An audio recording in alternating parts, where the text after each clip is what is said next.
What's up guys? Today we're going to go through a couple of key points to consider when we're looking at pull-ups. Now the first thing to talk about is whether we're going to go for a pronated this way or a supinated grip. Now there's a bit of a difference between each. Both fantastic grips for pull-ups, both really good back exercises. So don't get too caught up in this. Supinated, you're probably going to bring a bit more biceps, a bit more pecs into it. If you rotate and go into an overhand pronated grip, you're probably going to bring in a bit more brachioradialis, sort of this upper muscle on your forearm. We're probably also going to be looking at a little bit more activation in the lats and the lower traps. So whichever variation works best for you in your program, that's what you're probably going to want to stick with initially. Now, moving beyond that, getting into the pull-up, before we actually start, there's a couple of really key points.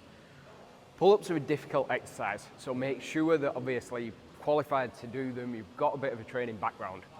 The few key points and key positions that you need to be able to achieve, both at the top and the bottom of the pull-up. So at the bottom, we want to be in an active hang. What I'll show you there is that as we get it, rather than being in this completely low, relaxed position, we're going to actually tighten our full body, tighten the abs, and pull ourselves into there. So we're going to be in an active position. Rather than all the way down, before we start the pull, we're going to bring ourselves into that active position, and being in that active position all the way through your body will not only recruit more muscle mass, it's also going to be a really key movement for long-term shoulder health. At the top, we want to make sure that we're not hunching over. So we're going to make sure that we're keeping that thoracic extension. So again, as you pull in, and I'll demo with a pronated grip for this one, but as you pull in, arms are going to be just out in front of the body. We're not going to be forcing them back. We're going to be just in front, chest coming up to the bar, but we're keeping that thoracic extension. So you're pulling into your chest rather than pulling in to being hunched over at the top. I'll show you what I mean there. So again, nice and extended all the way, pulling right through into the chest.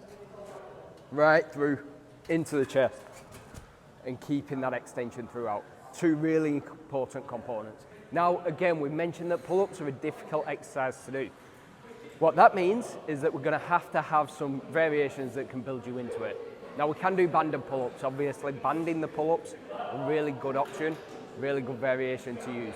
However, not everyone's got access to a band all the time. So what we'll look at is initially we can do some pull-up holds.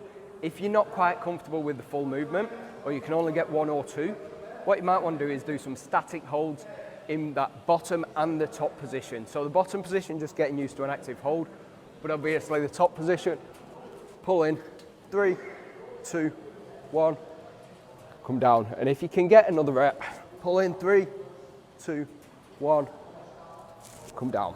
Again, really good starting option. Now, as we're progressing beyond that, we can start to look at a couple of ways to make the movement more difficult. So the first one is going to be the fact that we can obviously manipulate the tempo in these movements.